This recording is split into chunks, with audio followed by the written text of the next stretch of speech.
Good morning. My name is Dr. Shabnam Khan. I am assistant professor in St. Thomas College, Ruaban, Abhilai.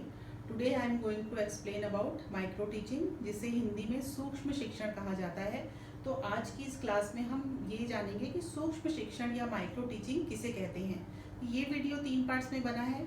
इसमें part 1 जो है, इसमें हम micro teaching क्या होती है, उसकी विशेषताएं और उसके मेरिट्स एंड डीमेरिट्स देखेंगे, और इस पार्ट 2 एंड पार्ट 3 में हम जो मुख्य सूक्ष्म शिक्षण के कौशल हैं उनको समझेंगे।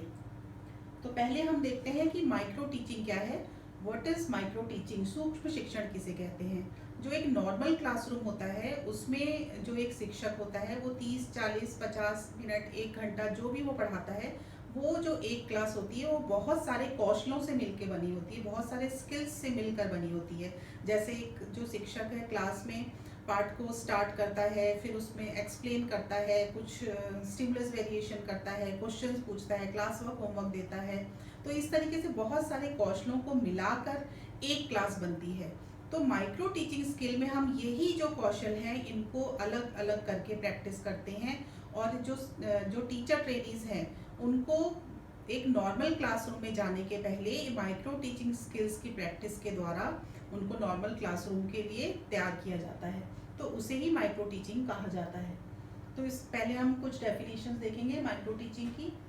पहली डेफिनेशन DWLM के द्वारा दी गई है। उनके द्वारा micro teaching is a scale down teaching encountered in class size and class time. Micro teaching जो है वो एक छोटे प्रकार की टीचिंग है जिसमें क्लास साइज और क्लास टाइम दोनों ही कम कर दिया जाता है। क्लास साइज जो होता है वो भी छोटा हो जाता है, 5 से 10 बच्चे एक क्लास में होते हैं, और क्लास टाइम भी कम कर दिया जाता है क्योंकि इसमें एक ही स्किल की प्रैक्टिस एक क्लास में होती है, इसलिए क्लास का भी जो टाइम रहता है वो 5 से 10 मिनट कर दिया जाता है। दूसरी डेफिनेशन हम देखेंगे RN बुश द्वारा। Micro teaching is a teacher education technique which allows teachers to apply clear, defined teaching skills to carefully prepared lessons in a planned series of 5 to 10 minutes, encounter with a small group of real students, often with an opportunity to observe the result on videotape. Micro teaching एक skill की अलग अलग practice है। जो एक pupal teacher हो जो होता है वो पहले से ही प्लान करके एक स्किल की एक टाइम पे प्रैक्टिस करता है, जिसमें कि उन्हें बाद में फीडबैक दिया जाता है कि उन्होंने क्या सही किया, क्या गलत किया, और उसको किस तरीके से सुधारा जा सकता है। तो ये जो उनको फीडबैक है वो उनके जो टीचर एजुकेटर्स है वो भी दे सकते हैं, या ऑडियो टेप या वीडियो टेप के द्वारा भी उन्हें फीडबैक दिया जाता है। अब हम देखेंगे कैरेक्टरिस्टिक्स ऑफ माइक्रो टीचिंग, यानी कि सूक्ष्म शिक्षण की विशेषताएं। पहला है micro teaching is a highly individualised training device. ये एक इंडिविजुअलाइज्ड ट्रेनिंग डिवाइस है। इसमें एक अलग अलग इंडिविजुअल्स की अलग अलग ट्रेनिंग होती है। Then it is a teaching skill training technique and not a teaching technique और मेथड। ये एक टीचिंग स्किल ट्रेनिंग टेक्निक है, मतलब टीचिंग स्किल की हम ट्रेनिंग करते हैं, शिक्षण कौशलों की ट्रेनिंग टेक्निक है, ना कि शिक्षण कौशल है, ना ही शिक्षण विधि है। Then micro teaching is micro in the sense that it is scaled down the complexities of real teaching, practicing one skill at a time. Micro teaching जो है वो एक छोटी टीचिंग है जो बड़ी टीचिंग की जो कॉम्प्लेक्सिटीज होती हैं, उसमें जो प्रॉब्लम्स आती है उनको कम करता है, क्योंकि इसमें हम क्या करते हैं, एक स्किल की ही प्रैक्टिस एक बार में एक क्लास में करते हैं। नेक्स्ट है reducing the class size to 5 to 10 peoples. इसमें जो स्टूडेंट्स की संख्या होती है वो 5 से 10 ही होती है। Then reducing the duration of lesson to 5 to 10 minutes. जो कक्षा का समय होता है जिसमें एक जो पीपल टीचर है वो एक स्किल की प्रैक्टिस करता है, इसलिए क्योंकि एक ही स्किल की प्रैक्टिस हो रही है तो इसका जो ड्यूरेशन होता है, समयावधि होती है, वो 5 से 10 मिनट की ही रहती है। Then limiting the content to a single concept. जो कंटेंट होता है जो इस सूक्ष्म शिक्षण में लिया जाता है वो भी एक छोटा सा और एक सिंगल कंसेप्ट होता है, क्योंकि इसका टाइम कम है, ड्यूरेशन कम है, इसलिए हम ज़्यादा चीज़ें एक बार में नहीं पढ़ा पाते। Then immediate feedback helps in improving, fixing and motivating learning. Immediate feedback मिलता है क्लास के तुरंत बाद, माइक्रो टीचिंग क्लास के तुरंत बाद पीपल टीचर को टीचर एजुकेटर्स या वीडियो टेप के द्वारा फीडबैक मिल जाता है। तो उसकी वजह से क्या होता है, इमीडिएट फीडबैक जब मिलता है तो जो स्टूडेंट्स हैं वो अपनी जो उनकी कमियां हैं उनको तुरंत सुधार सकते हैं। Then students are provided immediate feedback, तुरंत फीडबैक उन्हें दिया जाता है। Micro teaching advocates the choice and practice of one skill at a time. इसमें एक टाइम पे एक ही स्किल की प्रैक्टिस की जाती है। These sessions are usually conducted with a small group from within a department. ये जो प्रैक्टिस है वो एक छोटे ग्रुप में किया जाता है जिसमें 5 से 10 मिनट का होता है। 5 से 10 स्टूडेंट्स ही एक क्लास में होते हैं। और ज़्यादातर हम क्या करते हैं, जैसे पीपल टीचर्स की जो क्लास रहती है तो पीपल टीचर के का ही एक ग्रुप बना देते हैं जिसमें पीपल टीचर ही स्टूडेंट रहते हैं और उनमें से एक पीपल टीचर जो होता है वो स्किल की प्रैक्टिस करता है। Now next we will see steps of micro teaching. सूक्ष्म शिक्षण के क्या क्या सोपान हैं, स्टेप्स कौन कौन से हैं।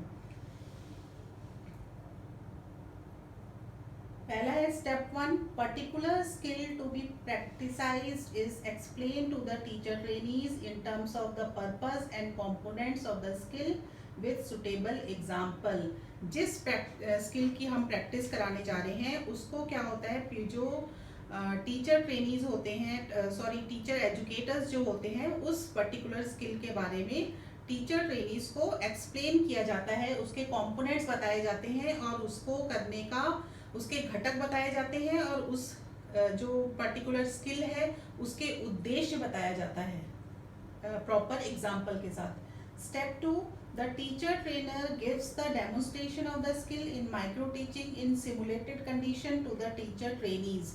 जो टीचर ट्रेनर हैं वो सिमुलेटेड कंडीशन मतलब रियल क्लासरूम में जो सिमिलर कंडीशंस में एक जो उन्होंने माइक्रो टीचिंग स्किल स्टेप 1 में एक्सप्लेन किया है उसकी एक डेमोन्स्ट्रेशन देते हैं ताकि बच्चे उसको अच्छे से और समझ सकें।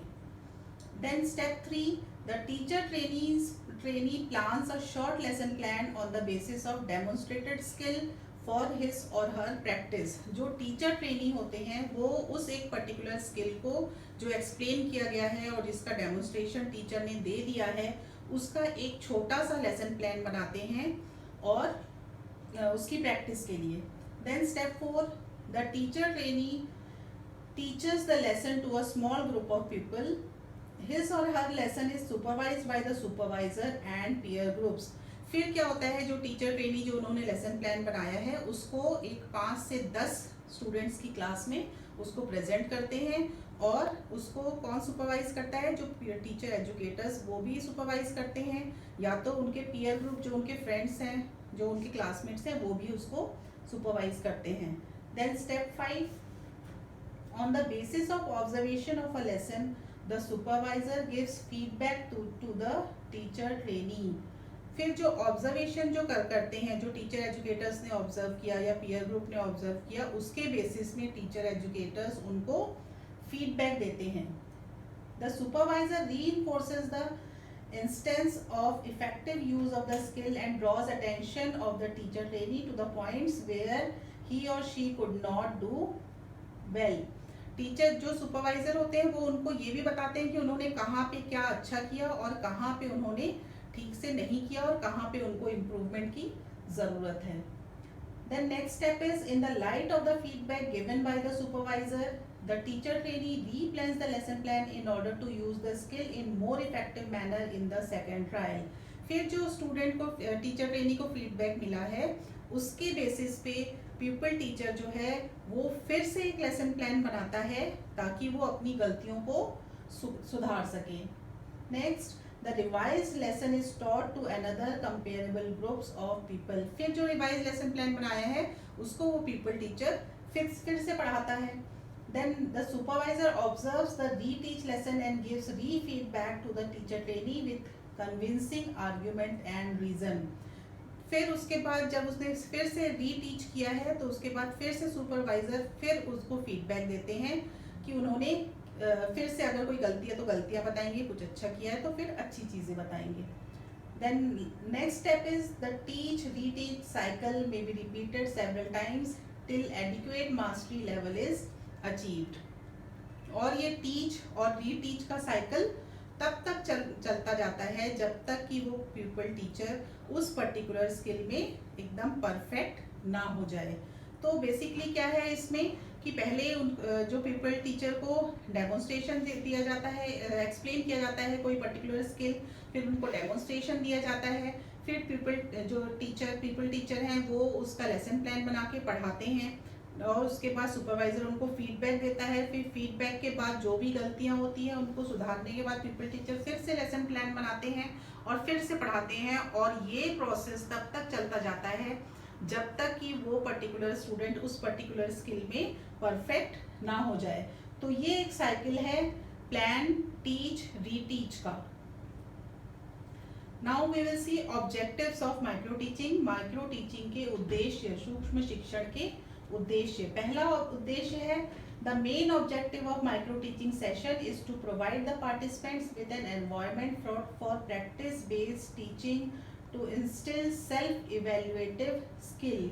ये एक प्रैक्टिस कराने की सूक्ष्म शिक्षण के क्या उद्देश्य हैं उनको देखेंगे हम.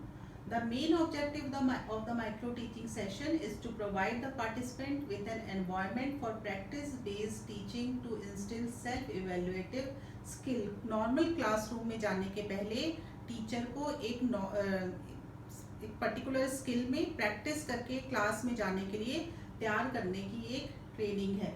Then to enable teacher trainees to learn and assimilate new teaching skills under controlled condition. Teacher trainees को नई टेक्निक सीखने का एक अच्छा मौका मिलता है इससे. Then to enable teacher trainee to master a number of teaching skill. इससे जो टीचर ट्रेनीज होते हैं उनको अलग अलग स्किल्स को मास्टर करने का, उसमें परफेक्शन लाने का अच्छा मौका मिलता है. To enable teacher trainees to gain confidence in teaching. अलग अलग स्किल की प्रैक्टिस से क्या होता है कि जब जो टीचर ट्रेनी है वो नॉर्मल क्लासरूम में जाता है तो उसमें एक कॉन्फिडेंस डेवलप होता है क्योंकि वो सारे स्किल्स को अलग अलग प्रैक्टिस ऑलरेडी कर चुका रहता है. Now we will see merits of micro teaching. सूक्ष्म शिक्षण की विशेषताएं. It helps to develop and master important teaching skills. Micro teaching की सहायता से जो पीपल टीचर होते हैं वो जो इम्पोर्टेंट टीचिंग स्किल्स में मास्टर हो जाते हैं, मतलब उसको प्रैक्टिस करके उनमें वो अपने आप में वो स्किल को डेवलप कर सकते हैं. Then it helps to accomplish specific teacher competencies. जो अलग अलग जो कॉम्पिटेंसीज है वो टीचर से माइक्रो टीचिंग की स्किल से डेवलप होता है. Then it caters for individual differences of prospective teachers in their training. क्या होता है कि सारे जो बच्चे रहते हैं, सारे जो ट्रेनीज रहते हैं, सब जो पर्सन्स हैं वो सब अलग अलग हैं. तो कोई किसी में परफेक्ट होता है, कोई किसी चीज़ में परफेक्ट होता है. तो हर स्किल हर बच्चे को पहले से आई. It is more effective in modifying teacher behaviour. इससे टीचर बिहेवियर बहुत ज़्यादा इम्प्रूव होता है क्योंकि अलग अलग स्किल में प्रैक्टिस हो जाता है तो स्टूडेंट्स में कॉन्फिडेंस आता है जिससे उनके बिहेवियर में चेंज होता है. Then it is an individualise training technique. ये एक इंडिविजुअलाइज ट्रेनिंग टेक्निक है. एक बच्चे की एक बार में अलग अलग ट्रेनिंग होती है, ग्रुप ट्रेनिंग नहीं है. Then it employs real teaching situation for developing skill. Real teaching situation बनाया जाता है और उसमें टीचिंग स्किल की प्रैक्टिस की जाती है. तो इसकी वजह से जो होती है प्रैक्टिस जो होती है वो बहुत अच्छी होती है और स्टूडेंट्स को बहुत कॉन्फिडेंस आता है. Then it reduces the complexity of teaching process as it is a scale down teaching. क्योंकि ये एक छोटे शिक्षण का छोटा रूप है तो जो बड़े क्लास में, जब नॉर्मल क्लासरूम में जो बच्चे जाते हैं उसकी जो कॉम्प्लेक्सिटीज होती है उसको ये कम कर देता है. Then it helps to get deeper knowledge regarding the art of teaching. इससे pupil टीचर को आर्ट ऑफ टीचिंग की डीप नॉलेज होती है. Then limitations of micro teaching. Micro teaching की क्या क्या लिमिटेशंस हैं ये हम देखेंगे. It is a skill oriented content not emphasised. इसमें सिर्फ स्किल की प्रैक्टिस की जाती है, कौशलों की प्रैक्टिस की जाती है, लेकिन जो कंटेंट है, जो चीज़ें पढ़ाई जा रही हैं, जो हमें बच्चों को सिखाना है, उसमें एम्फेसिस नहीं दिया गया है। Then a large number of trainees cannot be given the opportunity for reteaching and replanning. अगर क्योंकि ये एक इंडिविजुअलाइज टीचिंग है, एक एक बच्चे की एक एक बार में प्रैक्टिस की जाती है, तो बहुत सारे जब स्टूडेंट्स होते हैं हमारे पास, तो हम सब बच्चों को टीच और रीटीच की का टाइम देना थोड़ा सा डिफिकल्ट हो जाता है। Then it is a time consuming technique, क्योंकि ये टीच और रीटीच का प्रोसेस है और किसी भी कॉलेज में कम से कम 100 स्टूडेंट्स तो रहते ही हैं, तो ये एक बहुत टाइम कंज्यूमिंग प्रोसेस है, बहुत ज़्यादा टाइम इसमें लग जाता है। Then it requires special classroom setting. Special classroom setting इसलिए चाहिए होती है क्योंकि एक क्लास में 5 से 10 बच्चे ही रहते हैं। अगर आपको ऑडियो या वीडियो के थ्रू स्टूडेंट्स को अगर फीडबैक देना है तो उसके लिए आपको अलग से सेटिंग करना पड़ेगा, और 5 से 10 ही बच्चे एक क्लास में रहते हैं, तो आपको ज़्यादा से ज़्यादा बच्चों की एक बार में ट्रेनिंग करवाना है, तो आपको बहुत ज़्यादा क्लासरूम की भी इसमें ज़रूरत पड़ती है। Then it covers only a few specific skills. एक जो नॉर्मल क्लासरूम में जितने बहुत सारी स्किल्स यूज़ होती हैं, तो इसमें माइक्रो टीचिंग की प्रैक्टिस में हम वो सारे स्किल्स की प्रैक्टिस कराना थोड़ा सा डिफिकल्ट है। कुछ स्किल्स की ही प्रॉपर प्रैक्टिस यहाँ पे हो पाती है। Then it deviates from normal classroom teaching. ये नॉर्मल क्लासरूम टीचिंग से थोड़ा सा डेविएट करता है, क्योंकि नॉर्मल क्लासरूम की जो टाइम रहता है और जो ड्यूरेशन रहता है और जो वहाँ के स्टूडेंट्स रहते हैं, वो माइक्रो टीचिंग स्किल से की प्रैक्टिस के टाइम जो स्टूडेंट्स और क्लास का टाइम और नंबर ऑफ स्टूडेंट्स रहते हैं वो बहुत ही कम रहते हैं। Then it may raise administrative problem while arranging micro lessons. Micro lessons arrange करने में एडमिनिस्ट्रेटिव प्रॉब्लम क्यों आते हैं? क्योंकि हमें रूम्स की ज़्यादा ज़रूरत पड़ती है। ऑडियो वीडियो क्लिप्स के लिए भी हमको बहुत सारी चीज़ों की नॉर्मल चीज़ों से ज़्यादा चीज़ों की ज़रूरत पड़ती है। Now we will see teaching skills. शिक्षण कौशल कौन कौन से हैं? तो प्लानिंग स्टेज में कौन कौन से कौशल होते हैं? जब हम प्लान करते हैं कि हम ये पढ़ाएंगे, इस पर्टिकुलर कंटेंट को पढ़ाएंगे, तो उसमें जब हम प्लानिंग करते हैं तो उसमें कौन कौन सी स्किल्स यूज होते हैं? पहला है writing instructional objectives. Instructional objectives मतलब कि जो आप पढ़ाने जा रहे हैं उसका क्या ऑब्जेक्टिव होगा, उसका क्या उद्देश्य होगा, तो ये लिखने का भी एक प्रॉपर तरीका होता है। तो ये प्लानिंग स्टेज का पहला स्किल है, writing instructional objectives. Skills use होती है, पहला है राइटिंग इंस्ट्रक्शनल ऑब्जेक्टिव्स। अनुदेशनात्मक उद्देश्य लिखना। तो अनुदेशनात्मक उद्देश्य कि हम क्या पढ़ाएंगे, उस पर्टिकुलर लेसन में जो पढ़ाने जा रहे हैं उसके उद्देश्य क्या क्या होंगे। फिर ऑर्गेनाइजिंग द कंटेंट। कंटेंट को ऑर्गेनाइज करना कि किस तरीके से आप उसको पढ़ाएंगे कि स्टूडेंट्स को उसको अच्छे से समझ सकें। ये दोनों जो स्किल्स हैं ये प्लानिंग स्टेज में ये यूज होते हैं। फिर दूसरा है इंट्रोडक्टरी स्टेज, मतलब जब आप क्लास में जाते हैं तो एकदम से क्लास में जाते ही तो आप पढ़ाना शुरू नहीं कर देते, आप पहले अपने पाठ के बारे में थोड़ा सा इंट्रोडक्शन देते हैं, प्रस्तावना देते हैं, तो वो होता है इंट्रोडक्टरी स्टेज। तो इंट्रोडक्टरी स्टेज में कौन सा स्किल यूज होता है? उसमें सिर्फ एक स्किल यूज होता है जो है इंट्रोड्यूसिंग द लेसन स्किल, या तो फिर इसे हम सेट इंडक्शन स्किल भी बोलते हैं, या फिर हमें इसे इंट्रोडक्शन स्किल भी बोलते हैं। Then presentation stage. Presentation stage मतलब पहले हमने प्लान किया कि हम ये पढ़ाएंगे और उसके हमारे उद्देश्य क्या होंगे, फिर हमने अपने पाठ को इंट्रोड्यूस किया, प्रस्तावना किया, उसके बाद हम अपने पाठ को पढ़ाना शुरू करते हैं, जिसे हम बोलते हैं प्रेजेंटेशन स्टेज। तो प्रेजेंटेशन स्टेज में हमारी जो स्किल्स यूज होती है वो होती है प्रेजेंटेशन स्किल, कि हम उसको किस तरीके से हम क्लास में एक्सप्लेन करेंगे, वो होती है प्रेजेंटेशन स्किल। फिर है क्वेश्चनिंग स्किल, प्रश्न कौशल। इसमें ये आता है कि प्रश्न किस तरीके से पूछे जाएंगे, किस प्रकार के प्रश्न पूछे जाना चाहिए, किस तरीके से प्रश्न पूछा जाना चाहिए। देन नेक्स्ट है skill of using teaching ads. जो शिक्षण सहायक सामग्री होती है, चार्ट, मॉडल्स, ब्लैक बोर्ड, ये सब जो चीज़ें होती हैं उनको हम किस तरीके से यूज़ करेंगे उसका भी एक कौशल होता है, उसका भी एक सही तरीका होता है। तो वो चीज़ जो है वो हम ये वाले स्किल में सीखते हैं। देन मैनेजमेंट स्किल, कि हम क्लास को कैसे मैनेज करेंगे, उसका स्किल।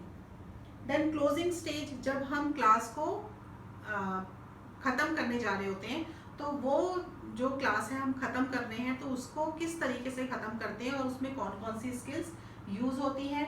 उसमें है पहले अचीविंग क्लोजर, क्लास जैसी बेल बजी वैसे ही तो हम क्लास छोड़ के आते नहीं है बाहर, हमें एक प्रॉपर तरीके से हम उसको कोई भी अपने पार्ट को ख़त्म करते हैं या तो अपना टॉपिक कंप्लीट करते हैं, तो वो होता है achieving closure skill. Then giving assignment, कुछ क्लास वर्क देते हैं, कुछ होमवर्क देते हैं, तो उसका skill.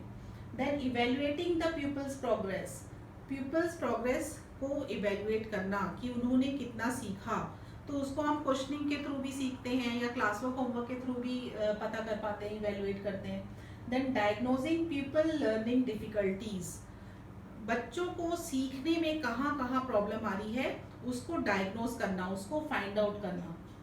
Then taking remedial measures, remedial measures मतलब जहाँ जहाँ उनको प्रॉब्लम आ रही है उन जगहों को, उनमें कहाँ प्रॉब्लम आ रही है उनकी प्रॉब्लम्स को दूर करना। तो आज की क्लास में हमने देखा माइक्रो टीचिंग क्या है, उसके उद्देश्य और उसके मेरिट्स और डीमेरिट्स। अब हम अपनी नेक्स्ट क्लास में देखेंगे कि कौन कौन से माइक्रो टीचिंग स्किल्स होते हैं और उन स्किल्स को कैसे यूज़ किया जाता है। Thank you very much.